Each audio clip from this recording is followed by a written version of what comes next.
This is Acceptable Vices for February 13th, Friday the 13th, 2015. Today, we talk about Amazon.com's new 2015 pilot offerings. Hey everyone, this is Victor Frost, and this is Acceptable Vices. Here on the show with me are my awesome co-hosts. We got Churba. Hey, Churba. Hello. I'm stealing Nelson's hello now. And we've got Nelson. Speaking of, there he is. Hello. Hello. We have a slightly different pitched hello. We can so just how you go guys? back and forth for an entire show. That's next week. Oh no, you see, that's going at the end of this show. Speaking of Churba, did you happen to catch the end of the last Acceptable Vices? The ending of an episode? You didn't? Oh no. I haven't listened yet. I should. How many episodes have I got stacked up? Apparently, I'm currently listening to Twit, which also gives me an idea. We're not meant to talk about the Google self-driving car, but I was sure as hell drive a Google self-loathing car. What, like the robot from is it like self-loathing from the robot from whatchamacallit, the Hitchhiker's Guide? Yeah, that's the one. I'm the paranoid android, brain the size of a planet, and they asked me to open and close doors. I have a terrible pain in diodes all down my right side. It's ghastly. It's ghastly. But not like the sick ghost Pokemon. Yeah. Well, audience, then you're probably cracking up because you know what was on that episode, and Churba doesn't, so I guess Churba's going to have to find out later.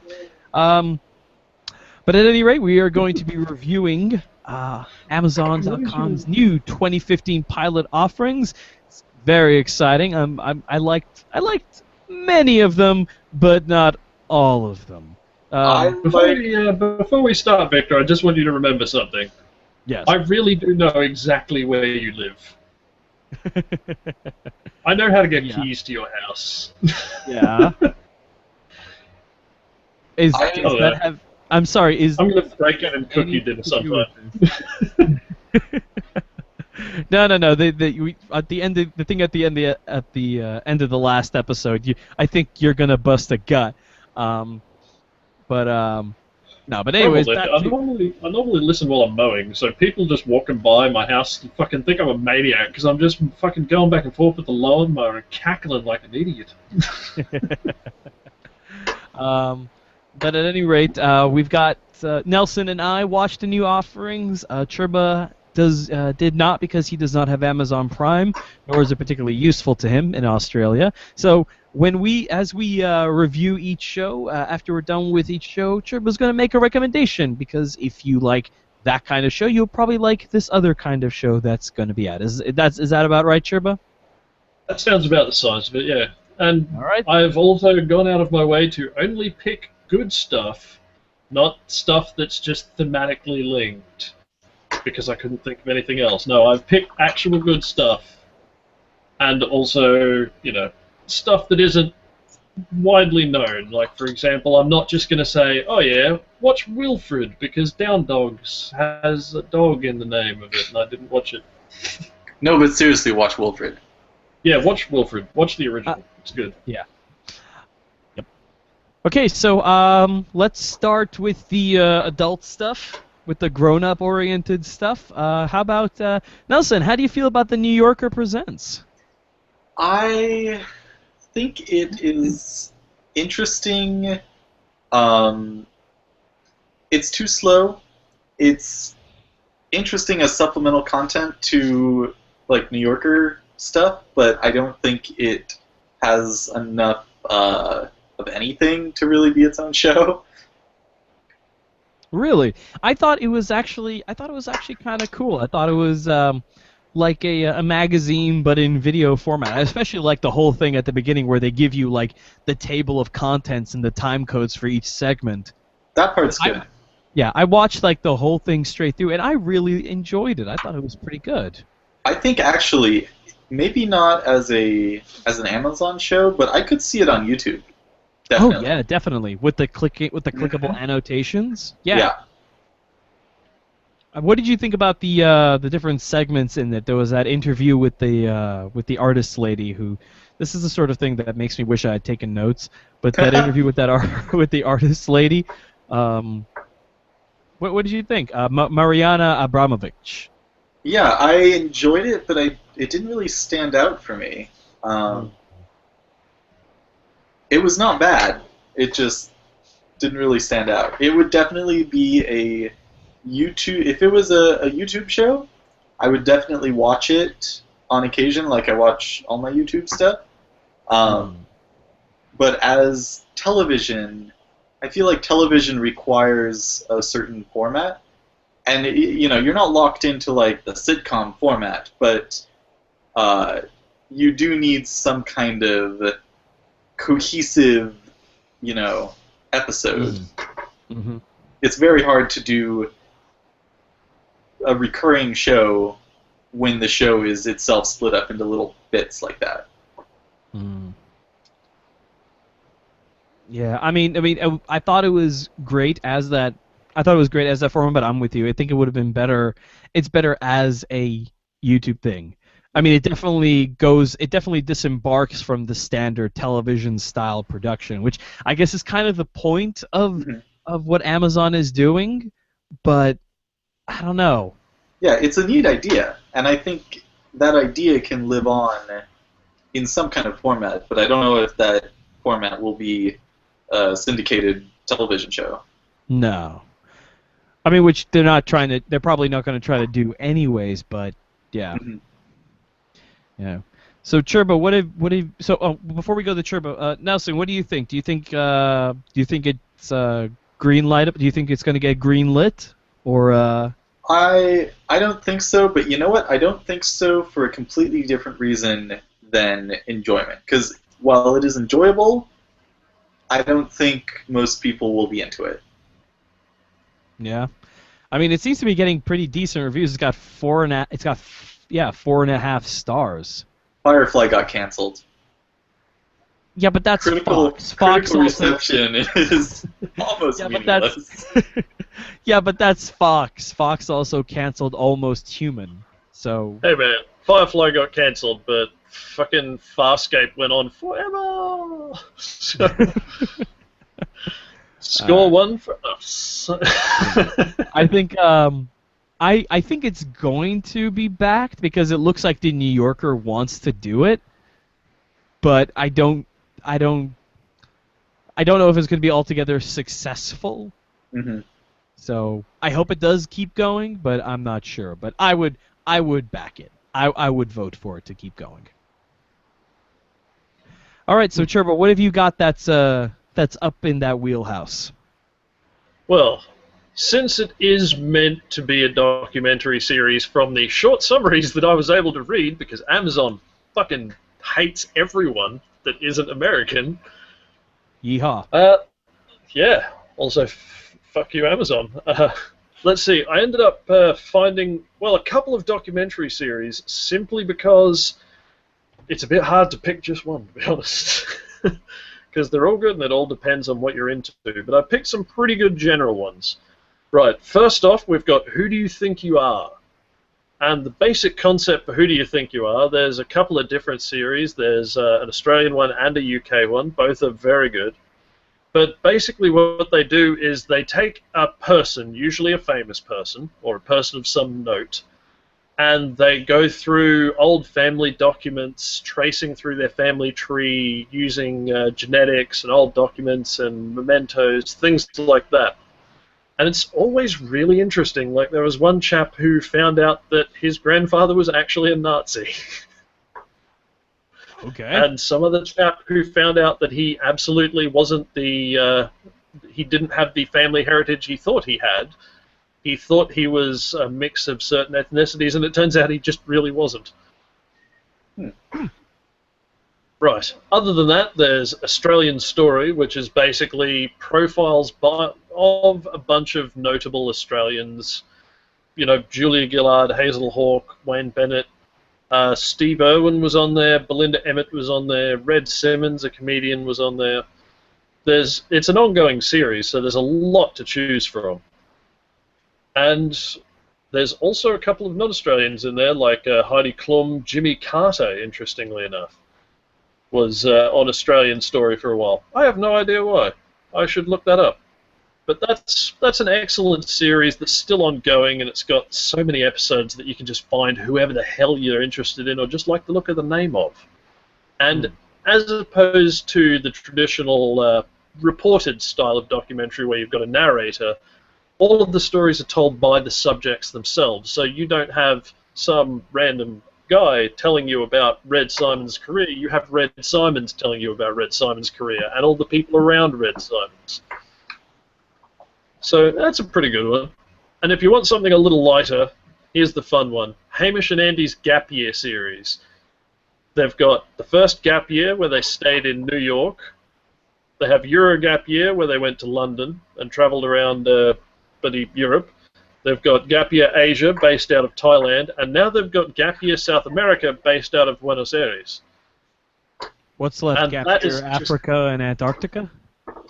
It is just a hilarious show. You seriously have to watch it. Like, for example, in the very first Hamish and Andy's Gap Year, they're both comedians, improv comedians, and one of them actually won the New York State heavyweight bodybuilding title despite being an out-of-shape, slightly tubby Australian comedian because he entered a category and just his sheer weight made sure that he was the only person in the category. So he basically ended up taking a bodybuilding title despite his training regime consisting entirely of cracking jokes and eating chips. Sounds like my kind of training. But yes, it is worth it, and it's an excellent both travel show and documentary show. They go around, see interesting people and interesting things, tell the story of them, things like that. Sounds like it has a little bit of An Idiot Abroad in there. Kind of, except there's two idiots. Double the fun. Exactly. Though, unfortunately, neither of them have a head which could qualify as the roundest object in existence. Head like I swear to God, Carl Pilkington has a head exactly like an orange. An orange with a face, I suppose. Right, so what's the next show, Victor, with a mouthful of water? The next show is going to be one of the historical, well, yes, yeah, I guess you could say it's historical drama called Point of Honor. The premise is that at the start of the Civil War, a prominent Virginia family makes a controversial decision to defend the South while freeing all of their slaves, pitting the family against one another and testing their strength, courage, and love. Show's got a pretty okay pedigree. It was co-written by Carlton Cuse, who wrote on Lost, and Randall Wallace from the movie Braveheart. And it was also directed by one of the writers, which I personally like because while cinema is a director's medium, television is a writer's medium, so I like it when the writers get to actually direct. And it was shot actually in Virginia as opposed to in Canada or New Zealand. So, I really liked this show. I mean, I thought it had a lot of good moments. I don't know what it is though. Maybe I'm just used to really short shows. Like I watch a lot of shows like Adventure Time and Steven Universe, and those are like 15 minutes at a piece. So maybe I'm just so used to that. But it felt like I was watching a movie. Well, it has that kind of cinematic feel. It does. I also liked the idea of this family that you always hear, oh, the Civil War was brother against brother, and you pretty much got that. You got brother versus brother-in-law, and the brother-in-law is the only one that's fighting for the North, and everybody else is fighting from the South. And you're taking the whole thing from the South's perspective, which I thought was really interesting because you often get the Civil War from just the North's perspective. Nelson, as a fellow Yankee, what did you think? Well, I mean, I don't know if I'm a Yankee. I don't think anyone in my family lived in the United States at any point near the Civil War. But Nelson, you're north of the Mason-Dixon line. Yeah. Yes, this is true. You know, you say that there's a lot of Civil War media from the North's perspective, there's a lot of weird nostalgia about the Civil War from the South's perspective. And I feel like this is contributing to it a little bit, even though it's like, oh no, they freed all their slaves, they're nice white people. It's still kind of like, I don't want to say schmaltzy, but it irks me. It does have that. Like, it is a little schmaltzy. I mean, it very much has that, darling, why don't we go sit down underneath the willow tree and drink some sarsaparilla kind of feel to it. But so what did you think of the show in general? I wouldn't greenlight it. If there was a long afternoon and I had nothing else to do, I would probably watch it. What's the show idea? What's Sherba's show idea? But audience, you can hear in the background perhaps the voice of Charlotte, Nelson's beau. She can't hear us, but we can hear her. And Nelson, if you'd like to take a moment to convey to her the premise of the show. Yes, I just did. Ask her if she wants to be on the show, because We're okay. Not really. Okay. Well, we rate well with our target demographic. Do we ever? Yeah. I should also note, while I was looking at these various shows and like trying to find summaries and things, I actually discovered that Point of Honor was the only show out of all of these that had no positive reviews that I could find. Everyone except Victor fucking hated this show. Well, and apparently people who are reviewing it on Amazon, because there's tons of like 4- and 5-star ratings for it, and it's averaging like a 4-star rating on the on Amazon, with like most of them being 5-star. But perhaps that's a bit biased, I'm imagining. Yeah. But this is Amazon. You can get 5-star ratings on Amazon for fucking milk. This milk was the best milk ever. It cured my wife of cancer. That is actually kind of not that far off for some of the reviews for that milk. There's reviews for, what was it, that 50-gallon drum of lube? Oh, yes. Perfect for any sticky situation you find yourself in. Wah, wah. At least I no-sell your jokes quietly. No, but you take me on every single segue I try to do, so... Yeah. Yes, indeed I do. But there is another place I'd like to take you. And it's a place called Candlelight Bleak House from 2005. No, Victor, that's for after the show. It's a 15-part show from the BBC. What's the name of the show again? Bleak House. Okay. Ooh, I've heard good things about that. Yes. House is in the place you live in, and bleak is in Victor's dating prospects. Oh! Yes.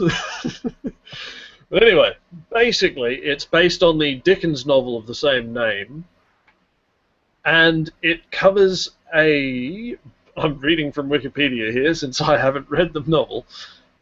But anyway, it covers the long-standing estate battle between two families. Between one family. There's another family that comes in at a different point. But anyway, and it's about wills, basically. The conflict of... Okay, when I say conflict of wills, I don't mean people fighting each other, even though people are fighting each other. I mean legal wills. Like, when I die, this guy gets my stuff kind of wills. Okay, we got it. Yes, okay. But basically, there's a whole bunch of drama about that. It's an excellent, very well put together, tense kind of period drama. While, yeah, it is your typical English costume drama, you know, people of that era in those costumes with those English manners and accents, it's actually really worth the watch, unlike a lot of other costume dramas, to be honest. Because just the tension, the acting, the drama, the chemistry between the actors, the tuberculosis, all of it is played incredibly well. It is worth watching even if you're not normally into period dramas. The tuberculosis I- part especially well. Yes, I haven't caught the whole thing, I'll admit. However, it is strong for everything that I've seen so far. I was also going to suggest. I was also going to suggest one called Carolyn's War, also known as Vale Valhalla. But unfortunately, it's not out yet. Despite being announced in like 2012, it is still coming out. So Sounds like a live-action Ghost in the Shell movie. fuck it. Watch Underbelly instead. There's an Underbelly of the 1920s. Underbelly Razor, I think that one was. But yeah, there's an Underbelly for basically every criminal conspiracy in this part of the world for like the last 100 years. So find one of them that's appropriate to the period you want. So, Nelson, let's close this off. Would you, if it were to be released, would you continue watching Point of Honor? Only, again, as I said before, only if I had nothing else to do that day. It was also forgettable. For me, television is either really good or forgettable, or in very, very small number of cases, actually bad. Like, if there's a show that I'm not into, I'll just turn it off. I have very little patience for television. See, I watch a lot of documentaries and stuff, but the few fiction shows I watch, I will watch it like completely. So I'm hoping all the ones of these that I like are made, so I can just keep watching them. Mm-hmm. It's like when Almost Human got canceled. It was like, no, I need to know what happens next. All right, so Everybody dies. Rocks fall, Obviously. everyone dies. They never become fully human. The end. Okay, so next drama. This one's historical fiction. The Man in High Castle, based on Philip K. Dick's novel. If you're not familiar with the novel, the premise is that what would the world be like if the Allied powers had lost World War II and Germany and Japan ruled the land of the United States? So not really historical then. No, well that's why it's what is it? Is it Alternate history. That's it. Alternate history. There you go. Alternate history fiction. Although, to be fair, it's alternate history historical fiction because it does take place in like the 50s or 60s. Yes. So Ridley Scott, name that really doesn't need any introduction among the demographic for this show, is the executive producer. Stars Rufus Sewell, Luke Kleintank, and Alexa Davalos. So I don't know. I mean, I'm torn about this show. I'm not sure how I really want to feel about it. So, Nelson, what was your impression of The Man in High Castle? First off, did you read the book? I've read the book, or bookette, novella, I believe. Yeah. I don't know if it's a full-length novel. I have read it. This is the one show that I am really into. Like, the setting and the realization of the world is pretty spot on. It takes pretty dramatic departures from the book, but for interesting reasons. It's I guess a minor spoiler to say that the book concerns itself with a what's it called when there's a piece of fiction inside a piece of fiction? Metafictional MacGuffin? Yes, there's a metafictional MacGuffin that is a book inside of this book that is banned and very, not sacrilegious, but Seditious. yeah, it's a seditious book that says, well, what if the Allies had won the war? And that's, and so the story of The Man in the High Castle is finding the author and, doing all this stuff around this banned book. And in the TV show, it's a banned movie. And that has, some interesting changes from the novel, being that it's a visual medium and things like that. So that's kind of interesting. So I've not read this novella. I mean, based on the changes in here, do you think a similar plot arc could be taken? Bringing this, this work for bringing the story to about the same conclusion, or do you think the deviations are strong enough that it would, present itself as a different ending? I The source. honestly don't know. I think that from what I've seen, the divergence will be fairly large, but it's working so far. Like it's good divergence. It's like what's an example of really good divergence in a TV show from Game of Thrones. a little bit. I mean, Game of Thrones hasn't diverged until very recently. Oh, The Walking Dead. Better for it. Well, yeah, but the Walking Dead TV show was terrible. But that Well, it is a good example Carl. of divergence. That is It a good diverged example by of becoming divergence. yes. Carl. yeah, I think Carl. I'm gonna say if it gets greenlit, I think it will be better than The Walking Dead.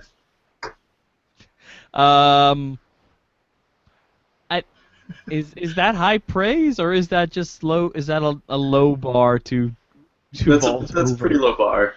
Okay. I have not, like I said, I have not read this the novel, but I was in watching this. I got really drawn into what was happening. I like that it was that the pilot took the time to introduce the two central characters and how how we could follow their journey coming together, and of course the twist at the end. What a twist! I was pretty okay with. I wasn't quite sure. I mean, it was a good enough twist that there wasn't any hints coming up to it up until the point. But I'm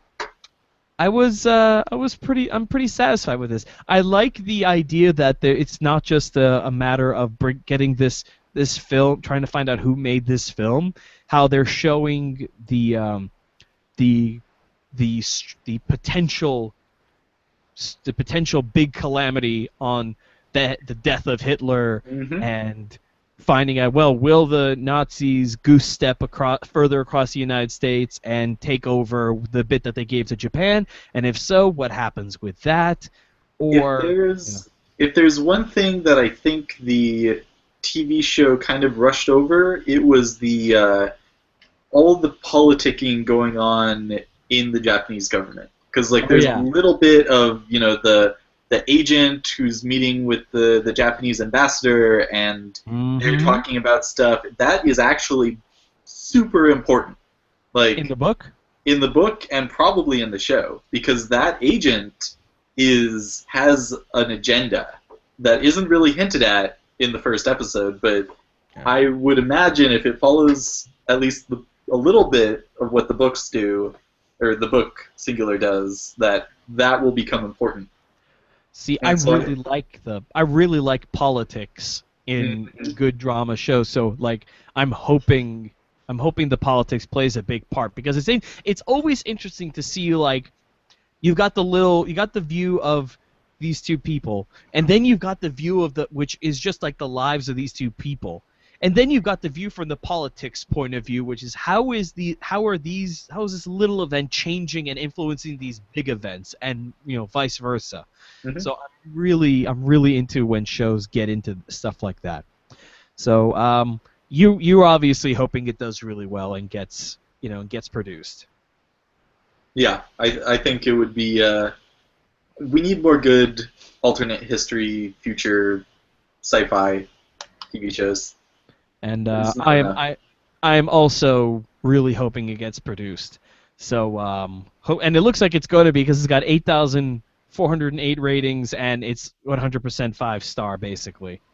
It's got maybe 600 of them that are 4-star, and then it gets into the double digits after 3-star. So there's one guy who really hates it, I'm sure. Yeah, screw him. So Churba, what have you got that's up the alley in here? Well, there's two things, and one of them is technically not a show, but I thought of it just while you guys were talking about it. Okay, fair enough. Go ahead.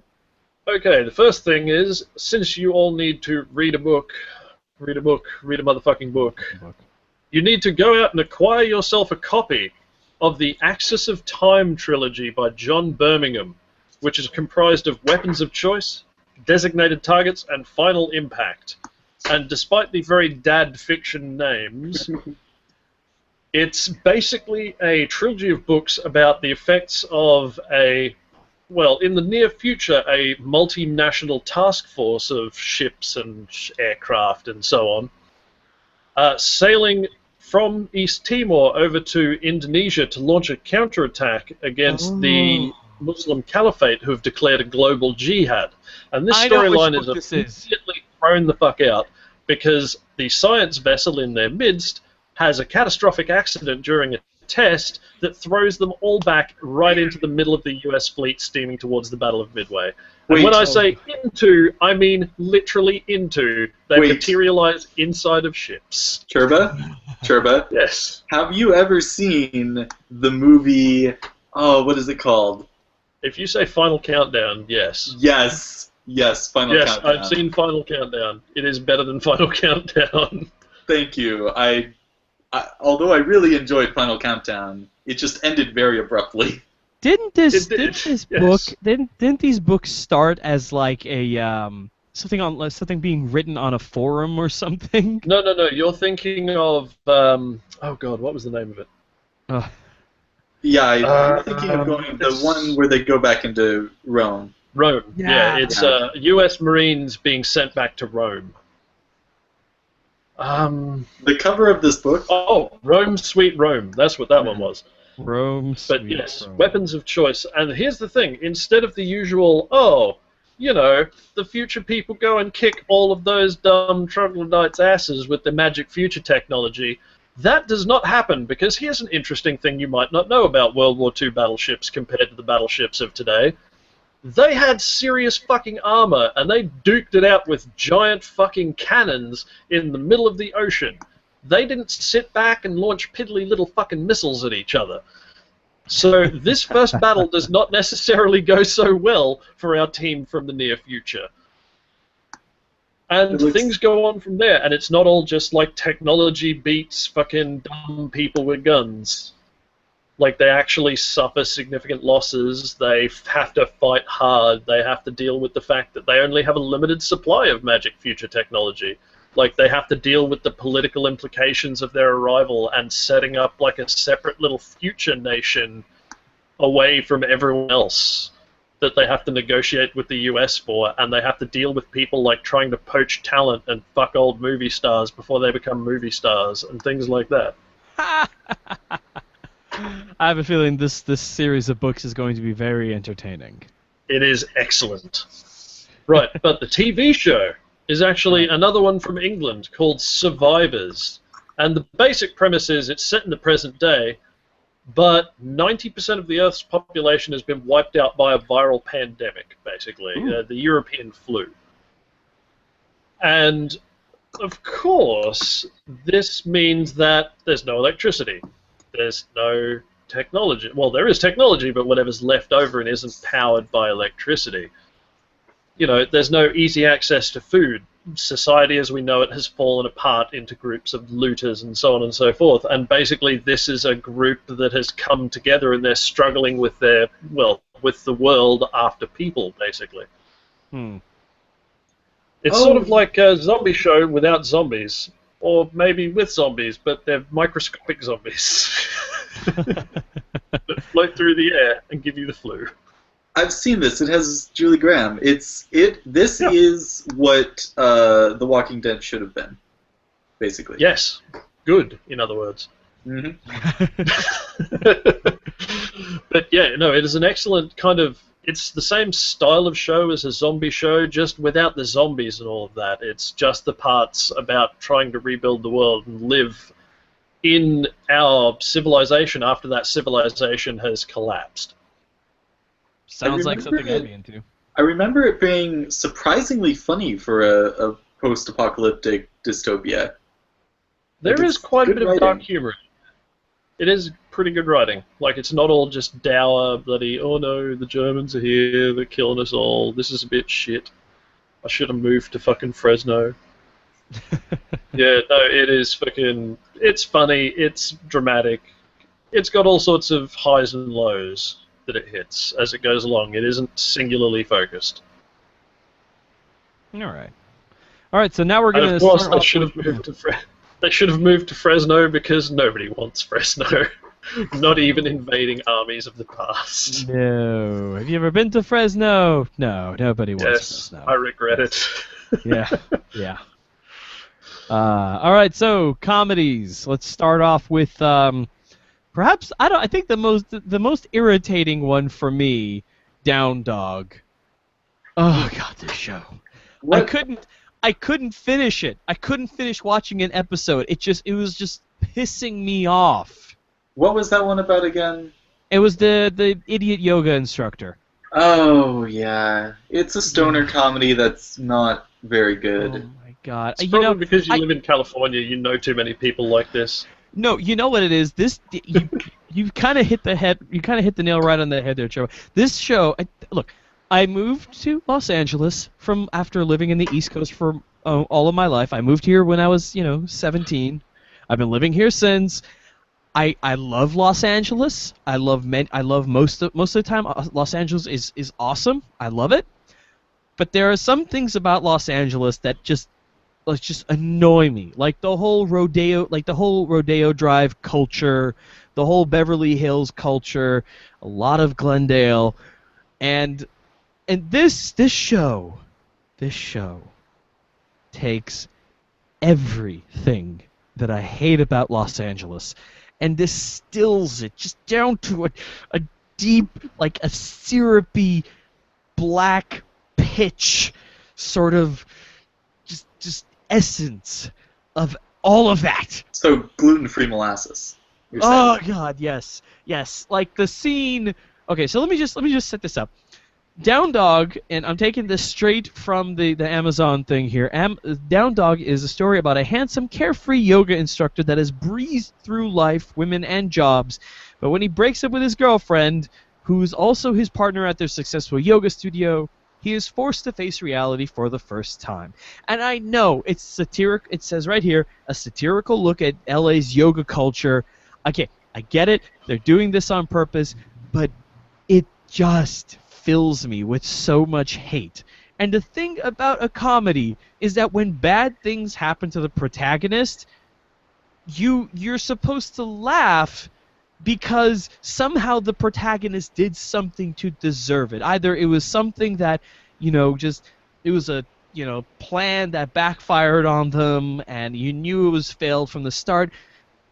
But I look at this guy, this main character here, and I can't dislike him, and I can't feel like he's brought this on himself, at least not knowingly, because he's so stupid.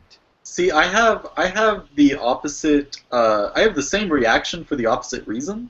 I am very much not into the TV trope, if you will, of can this spoiled man-child learn to not be so spoiled and man-childly? I'm done with that. None of that holds any comedic potential for me. I think good comedy, at least this kind of comedy, requires empathy. Like that's why the first bits of The American Office were okay, and then it went downhill really fast. But like you had some empathy for the characters before you knew who they were, really, and so you could feel like, oh, these things that they are doing that are turning out bad, I feel bad and I laugh and we get a cathartic moment. There was none of that here. No. None whatsoever. There was none of that. I mean for me, it's not like he's a spoiled man. He's a man-child for sure. He is a man-child. Yeah, he's definitely a man-child, but he's not like a spoiled man-child. He's not like some trust fund kid who got everything in life because it was just bought for him. He was just a lucky guy. He's got good looks, he's lucky, he's really easy breezy in terms of things in life, and he just managed to good fortune. Well, he was born with good fortune, basically. I can't begrudge him for that. and I feel empathetic towards him because you look at him, he's like a dumb puppy. He doesn't understand what's going on around him or the consequences of it. So there's no, like, for me, there's no cathartic moment of, oh, he's finally understood what has happened. He doesn't get it. He doesn't understand. So that moment is lost. I feel like I have no patience for those kind of people understanding, like learning to grow and change and become not shitty people. It's like They don't. it's like garbage people on Twitter, right? Right. Like those people are garbage people, and some of them will become not garbage people anymore. I would like to make a disclaimer. I really appreciate the hard work and dedication of actual garbage people who, pick up garbage and stuff.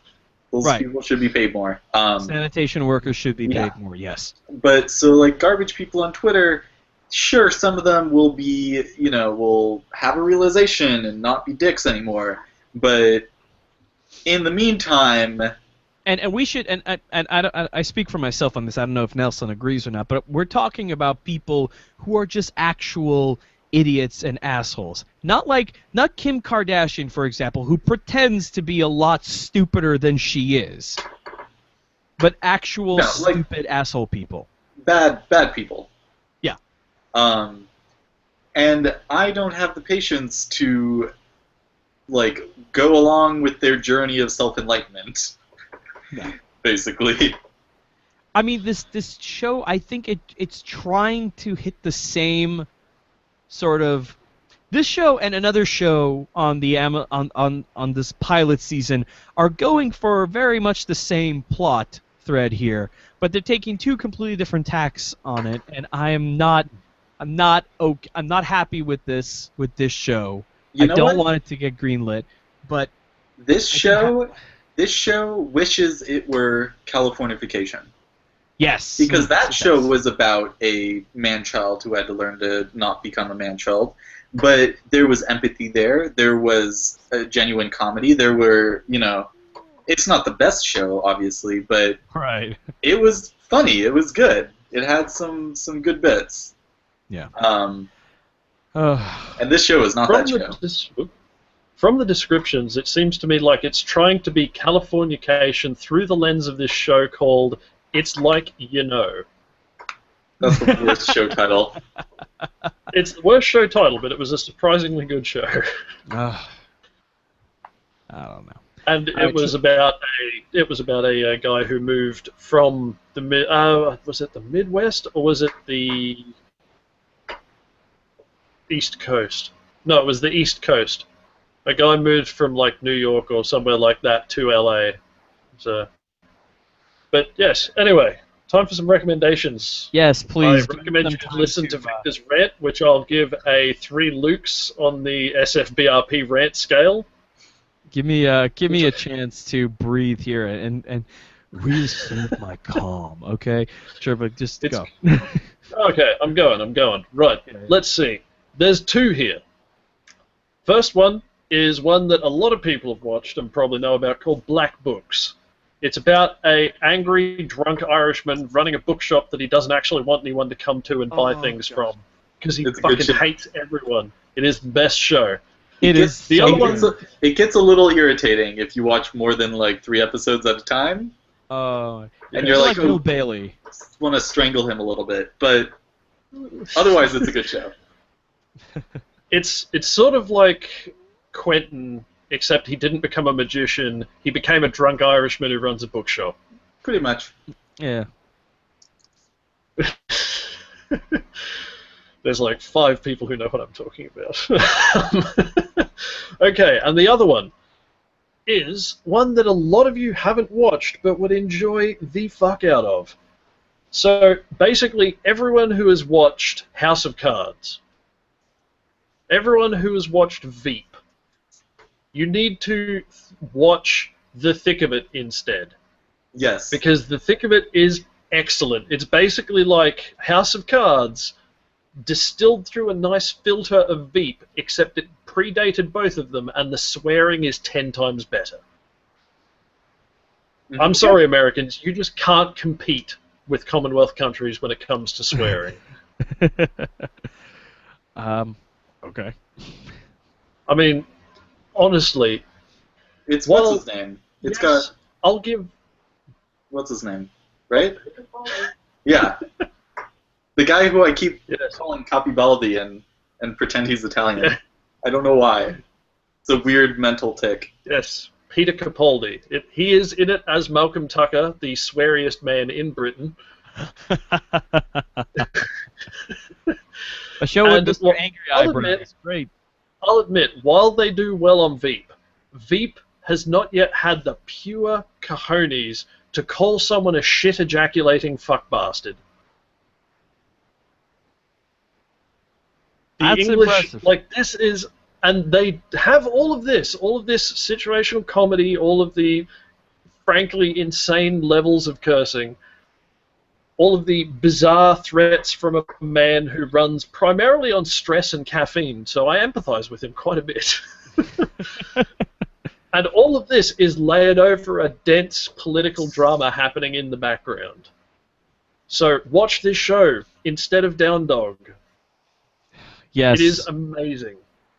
Yeah. Also watch In the Loop, which is not actually the same thing, but is very similar because it still has Malcolm Tucker in it and just everyone else from that show playing the same kind of characters in I different names. consider it the movie version, like the movie sequel. All right. All What is the right, next show on the Amazon Prime list? We Okay, have, well- as it has been so eloquently put, either Gun Show or Gun Runners or Frat Boy Murders. Right. So we got one more actually comedy. Also, we've got Salem Rogers, Model of the Year, 1998. Oh, right. Uh oh. So this show is it's a straight comedy. It's a it's a sitcom. It's a sitcom. Yeah, let's say that.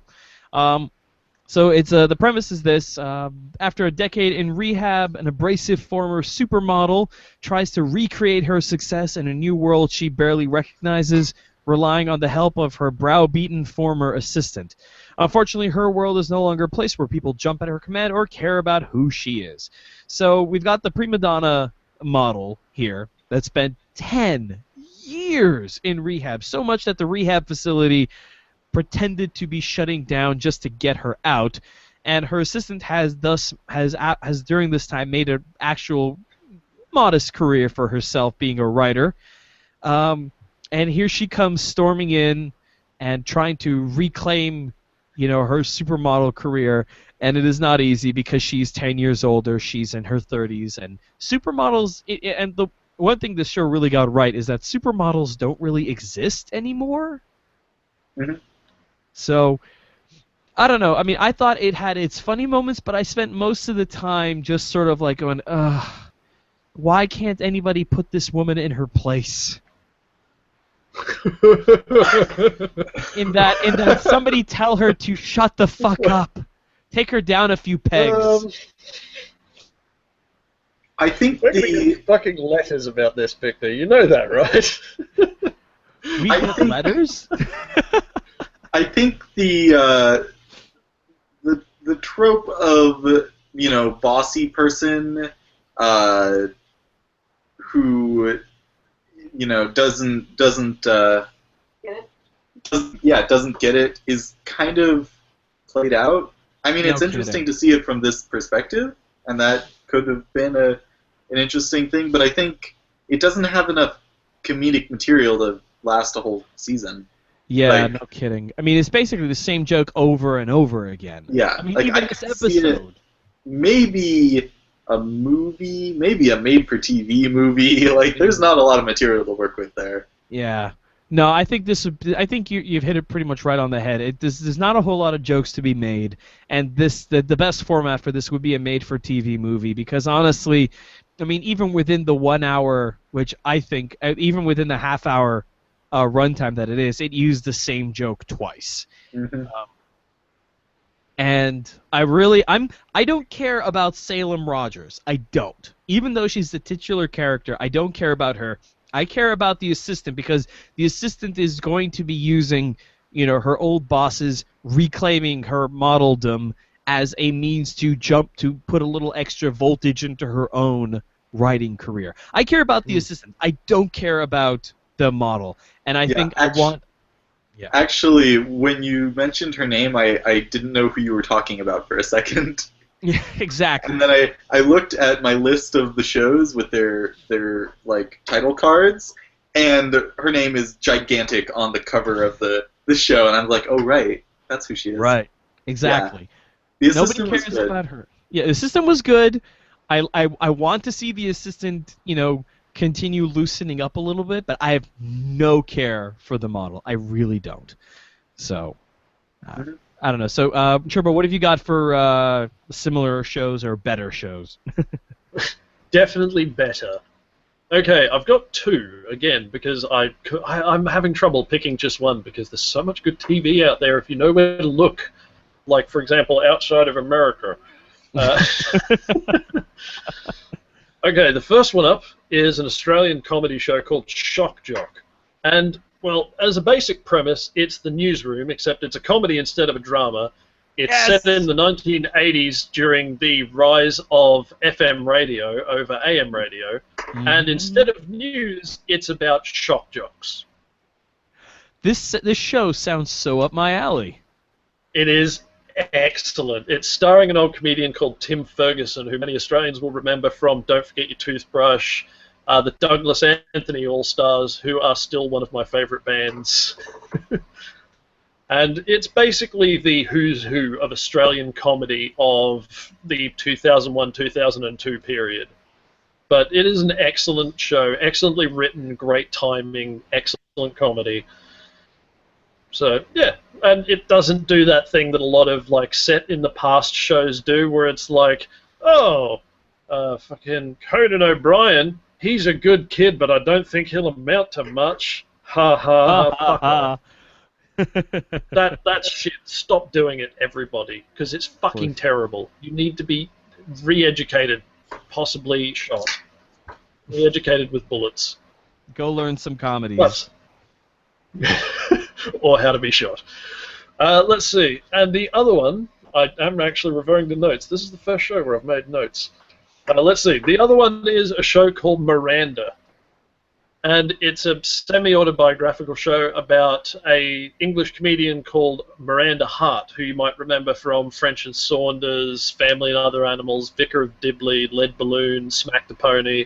And in the tradition of BBC television personalities, basically every comedy quiz show they have on the air. If you're famous in the UK, you will be on a quiz show. It is mandatory, I assume. I can only assume. Even famous Americans in the UK have been on quiz shows, and that's saying something.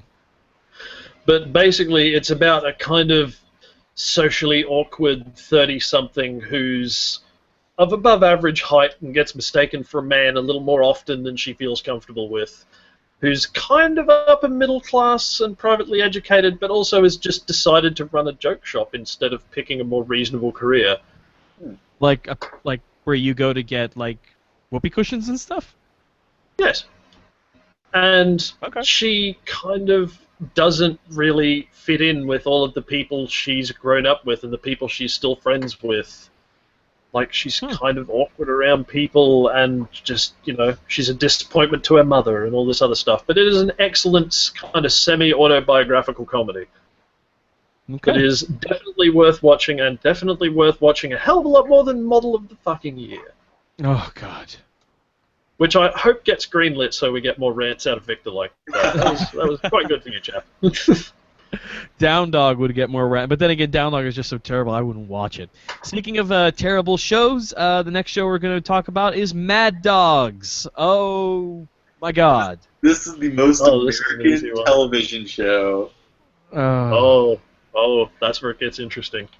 Oh boy, Mad Dogs. Just before I just explode here. Mad Dogs. The premise is reading it right off Amazon. When a group of underachieving 40-something friends gather in Belize to celebrate the early retirement of an old friend, a series of wild events unfold, exposing dark secrets and deception and even murder. I was thinking of the other show. I'm sorry. Yeah, this show is such a slog. Yeah, I turned this one off. It was just not great. I watched the whole thing thinking it would, hey, maybe it's gonna get better, but no, it was just a slog. 56 minutes of these supposed friends doing nothing but shit on each other. I wish they would have just done it literally, because then at least you know what's going on. But no, 56 minutes of nothing but these people who are supposedly each other's best friends just being so angry at each other. I would like to. I can explain all of this, but you're gonna have to wait. I would like to make a personal appeal to the director whose name I'm trying to find, but I can't because he was too embarrassed to be seen. The executive producer were Chris Cole and Sean Ryan. Chris and Ryan. Here's the thing: if you write a show or movie or play or musical or anything where 4 people are supposed to be lifelong friends, they need to have chemistry with each other. Yeah. And then, I mean, throughout the entire thing, these guys were just constantly doing nothing but criticizing each other. Half the time, the only time they were smiling is during the brief montages of them, you know, being at a party or something. There was like there was a scene that felt like it was an important plot point. One of the guys who's married goes and, you know, brings back to his friend's villa this woman and just sleeps with her. And everybody's saying, hey, isn't he married? Should we stop him? And only one of them steps up and says, hey, what are you doing? What are you... And then that's basically it. That was it. Just, hey, what are you doing? Not, you idiot, you're married, shouldn't you... You need to stop this bullshit. Just, you know, what a friend would do when another friend is being stupid. It was such a slog. I could barely get through it. Did they ever find out what was happening with the plot that I didn't care about? No, cause get this, spoiler alert, the asshole gets shot.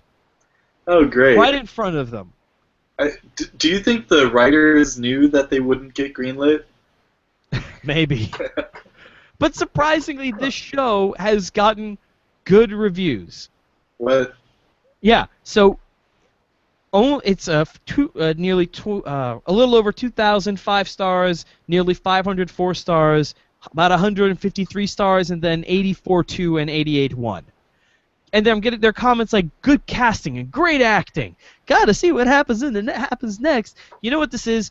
I can see this show on if you tone down the swearing a little bit, I can see, and the blood, I can see this show on primetime NBC. Probably produced by Chuck Lorre.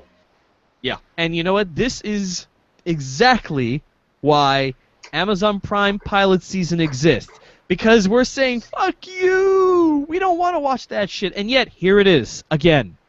Wow. All right. Okay. Sherba, help me out. In that case, now on to the recommendation. And this was honestly the easiest recommendation of the lot. Okay, let me lay it out for you. Okay. This is a pretty simple one. It's about 4 middle-aged friends, right? And they get together and suggest a holiday in a Spanish-speaking country at the villa of a friend who's become one of the friends who's become wealthy. Hold on. And their behavior... Seriously? Yes. Yes. Okay. All right. Okay. Because here is why I was saying I can explain this whole show. You know why? Why? Mad Dogs is originally a UK show. You're kidding And it's me. actually really good. Yeah. 4 middle-aged guys who've known each other since 6th form get together for a holiday in Mallorca instead of Belize at the villa of Alvo instead of the other guy in the American one, who's a mutual friend who became wealthy. His behavior becomes more erratic, and is later killed by a guy in a mask for taking a drug boat. Oh my god. And things get all sorts of shady. And that's the reason why these guys who are supposedly lifelong friends keep being bitter and ripping on each other really hard. Because they do that in the British one as well, except British people have a better concept of how to write friends ripping on each other. Because it's true. literally every interaction that British people have is taking a piss out of each other. Britain basically runs on constant passive aggression. Yes. Constant passive aggression and polite xenophobia. Welcome to England. So Enjoy once your again, stay. Just don't stay too long. once again, we have another example of America trying to do a British show, but poorly. Yes. Ignore the Amazon pilot Mad Dogs. Go and watch the vastly superior original Mad Dogs from the UK. It is an excellent black comedy with a lot of psychological thriller kind of stuff packed in there. It's great. Okay. I've watched the whole thing, like, basically end to end in one sitting after intending to sit down and just watch maybe one or two. It is that good. It is great. Okay, so finally, the very last show we have. Oh, I'm sorry, Nelson. What did you think about the show? Oh no, I didn't like it. But I'll check out the UK version. Yeah, definitely. All right, so the final show we're going to talk about today is Cocked. It's a dark comedy about this yes. It's a dark comedy about this gun manufacturing company called the Paxsons. Most of the family is working at the family business, but the one of the sons decided, don't like guns, kind of afraid of them, gonna go off and be the black sheep of the family, go be a lawyer somewhere. Yeah, well, you know what? He gets dragged back into the family business, basically kicking and screaming because the family business they were about to premiere a new gun, and the guns company and the gun idea got stolen by another gun manufacturing company, which is, ooh, what a twist, founded by the grandfather's brother. Ooh, you got a little bit of Team Fortress 2 going on in there. Hey, Nelson, are you thinking what I'm thinking? I thought I was out, and they pulled me right back in. Basically. This is the most American TV show. It is a TV show about how guns will solve all of your problems. Oh, yeah. I disagree. Yeah. I say that Sons of Guns is the most American TV show because it is a television show about how guns will solve all your problems and also treating your workers incredibly poorly, except it's a reality show. Oh, jeez. I actually kind of enjoy watching it and laughing at it because they're like, oh yeah, we're putting a silencer on a shotgun. This has never been done before. Yes, it fucking well has. What are you talking about, you maniac? And like, basically, it is the world's worst gunsmiths, along with one actually good gunsmith, Vince, who quit the show because he was sick of being treated like shit and treated like an idiot. Yeah. This show is just them failing. Yeah.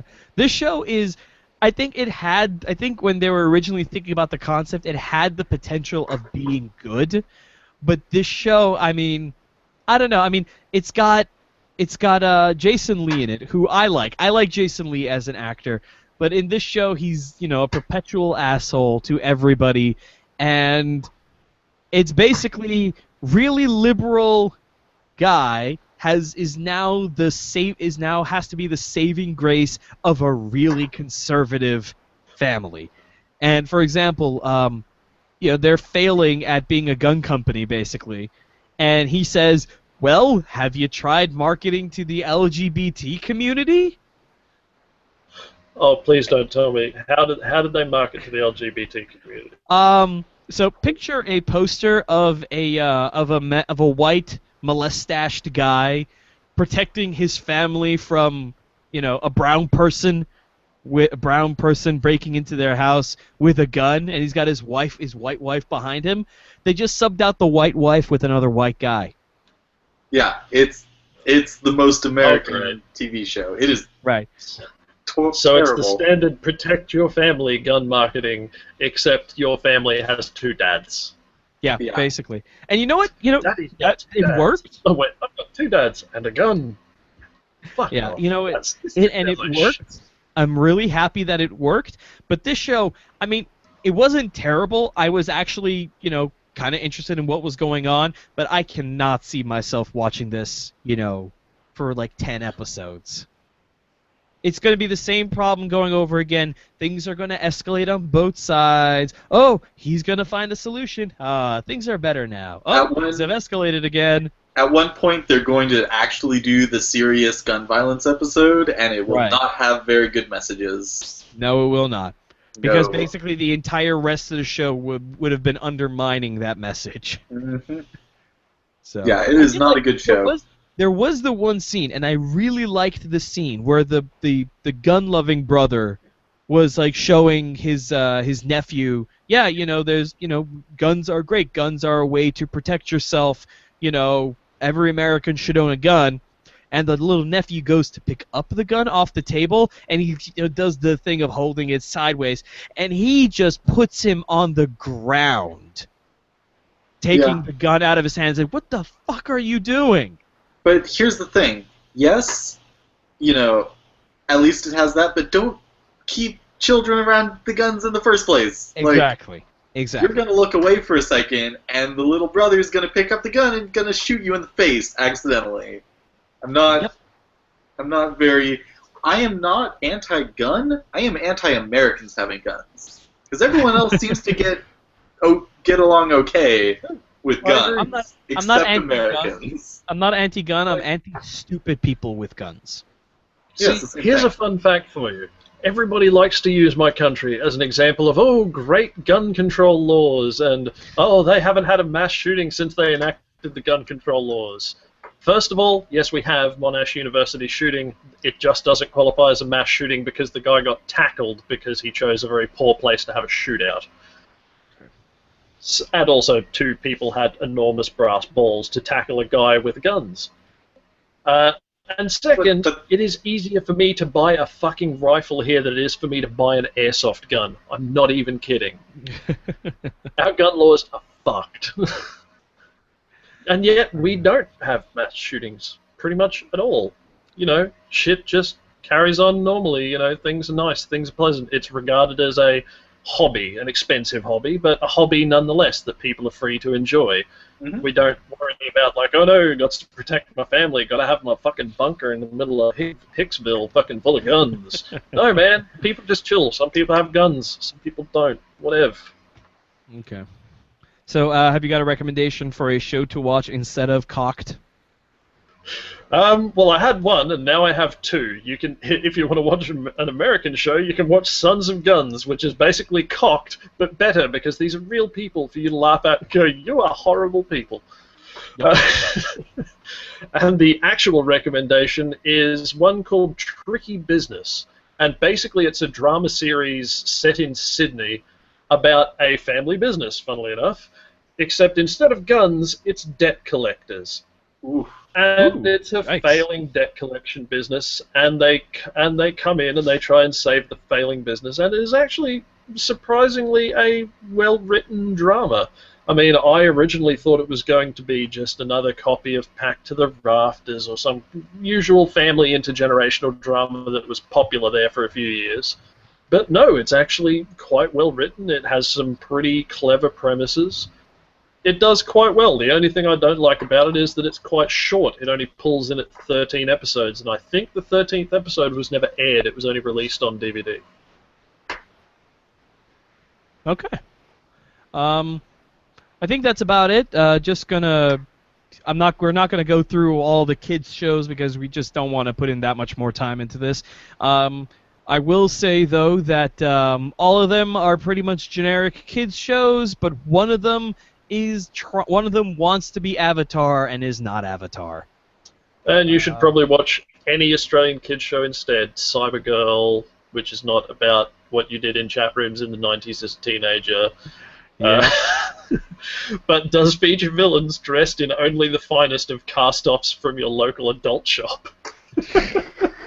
I swear to God, it's like head-to-toe latex and like bondage. One guy like is just shirtless all the time, mesh shirt, bondage harness. I'm just like, I swear to God, I saw that costume in fucking Simply Adult like 3 weeks ago. And, you know, like Ocean Girl and shit like that. All of them are better than all of those kid shows. So just watch those. Fucking Blinky Bill, son. Yeah. Watch Skippy the Bush Kangaroo. He pilots a helicopter. Skippy the Bush Kangaroo, huh? Yes. It is the cheesiest. Okay. But that's about it. That's about it. Guys, you have anything you want to let the listeners know about before we adjourn? Yes. Okay. Whoop, no, I'll answer. Sorry, I just noticed there was a question in the Q&A, but it is one I will answer later. Well, hold on a Not second. in Let me the see. show. I haven't been paying attention to It's- the Q&A. What you guys doing in there? Because it is a much longer explanation than we have time for. Tell you what, hey, But how about why don't we talk about that during next week's Friday Night Party Line, because it's gun control is always a topical issue. We'll see. We'll discuss it after. But anyway, One way or the other, yeah.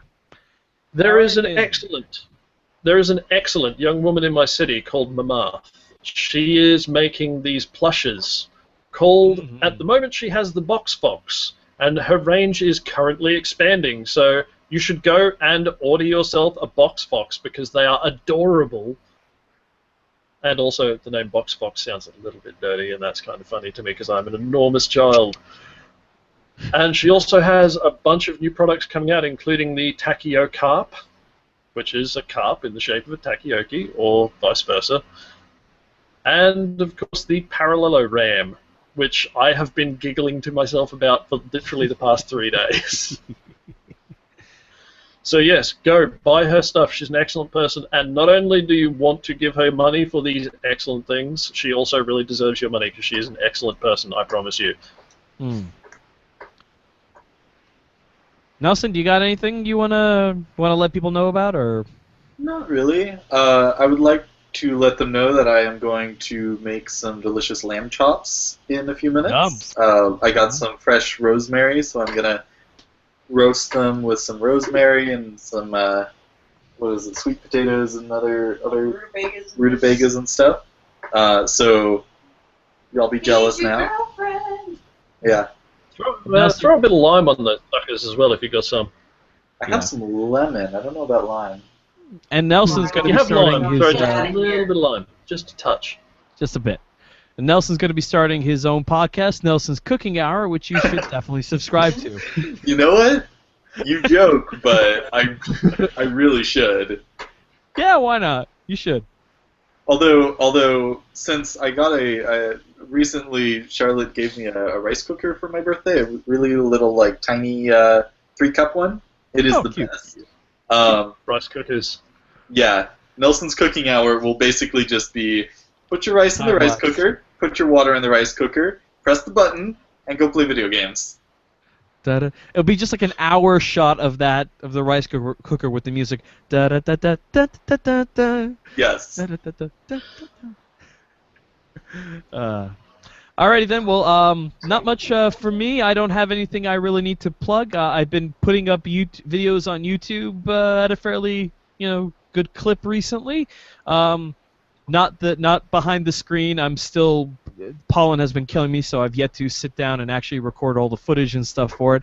But I put a video up there that's an hour of me erasing a cassette tape. Whatever.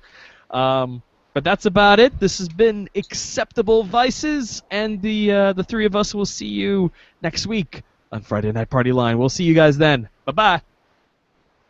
Bye. And